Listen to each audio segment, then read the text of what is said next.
بسم اللہ الرحمن الرحیم۔ دیش کی آزادی کے بعد مسلمانوں کو ہندوستان کے اندر شک کی نگاہ سے دیکھا جانے لگا۔ پاکستان کا وجود ہوا، بہت سارے لوگوں کے دماغ میں یہ بات آ گئی کہ ایک مسلمانوں نے اپنا ملک تو لے ہی لیا، لہٰذا یہاں مسلمانوں کا کیا؟ لیکن ہمارے آبا و اجداد نے یہ پسند نہیں کیا تھا کہ ملک کے ٹکڑے ہوں، ملک کا خون بہے، لیکن بہہ چکا اور ٹکڑے ہو چکے، لیکن پھر بھی اپنی جان کی بازی لگا دی، لیکن نہیں چاہا کہ ہم اپنی دھرتی کو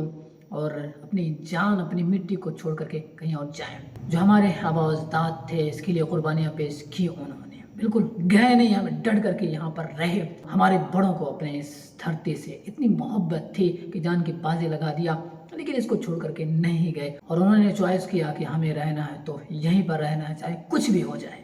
آزادی کے بعد سے بہت بڑا چیلنج تھا اپنے وجود کو یہاں پر بچا لینا، لیکن ہمارے بڑے کامیاب ہو گئے تھے اپنے وجود کو بچانے کے لیے۔ لیکن ابھی ادھر پھر حالات بڑے خراب ہوتے جا رہے ہیں ہندوستان کے اندر مسلمانوں کے لیے، تو ایسے میں مسلمانوں کو بیدار ہونا پڑے گا۔ سب سے پہلے میرے مسلمان بھائیوں، اپنے ایمان کو مضبوط کیجیے، نمازوں کو مت چھوڑیے، اللہ تبارک و تعالیٰ سے مانگیے،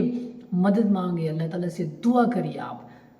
اور سب سے بڑی جو چیز ہے گناہوں سے بچیے، ہر ایسے کام سے بچیے جس کا کوئی فائدہ نہیں ہے، نہ دینی فائدہ ہے نہ دنیاوی فائدہ ہے۔ خاص طور سے میں نوجوان لڑکوں سے، لڑکیوں سے میں کہنا چاہتا ہوں کہ فالتو گیری آپ چھوڑیے، عشق معشوقی یہ چھوڑیے، موبائلوں میں وقت ضائع کرنا، بیہودہ ریلز بنانا، بیہودہ ویڈیوز دیکھنا یہ چھوڑیے آپ، کیونکہ جس قوم کے نوجوان گمراہ ہوتے ہیں ان کو دین دنیا سے کوئی خبر نہیں ہوتا ہے، ایسی قوم تباہ ہو جاتی ہے، برباد ہو جاتی ہے، کیونکہ نوجوان ہی ہیں جو قوم کو اٹھاتے ہیں، قوم کو بچاتے ہیں، قوم کو سنبھالتے ہیں۔ اگر آپ ہی برباد ہو جاؤ گے، خود اپنے آپ کو آپ نہیں سنبھال پاؤ گے، اے نوجوانوں، اے لڑکوں، اے لڑکیوں، تو بتاؤ اس قوم کا کیا حال ہوگا؟ آپ دیکھ لو کیسے حالات ہیں، کس طریقے سے آپ کو منظم سازش کے تحت آپ کو کمزور کیا جا رہا ہے۔ آپ آنکھیں کھولیے، آپ دیکھیے تو آپ 8 بجے تک، 10 بجے تک سوئے رہتے ہیں، اور دنیا میں کیا ہو رہا ہے، آپ کے خلاف سازشیں ہو رہی ہیں اور آپ کو کوئی خبر نہیں ہے۔ افسوس کی بات ہے، یہ جوانی آپ کی کس کام کی ہے،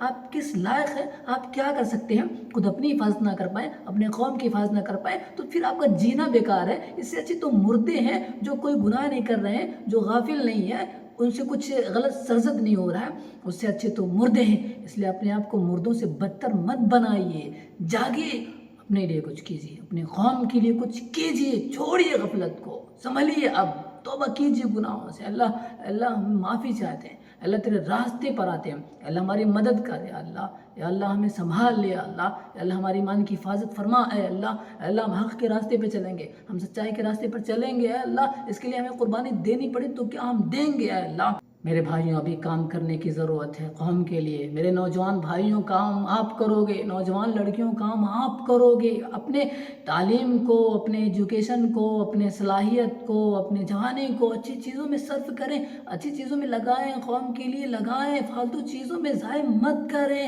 اللہ بھی معاف نہیں کرے گا، قوم کیا معاف کرے گی؟ یہ ہماری جوانی جو ہے، ہمارا علم جو ہے میرے بھائیوں، یہ تو اس لیے تھا تاکہ ہم اس کو استعمال کریں اپنے قوم کو بیدار کرنے کے لیے، اپنی قوم کو مضبوط کرنے کے لیے، اپنے وجود کو مضبوط کرنے کے لیے۔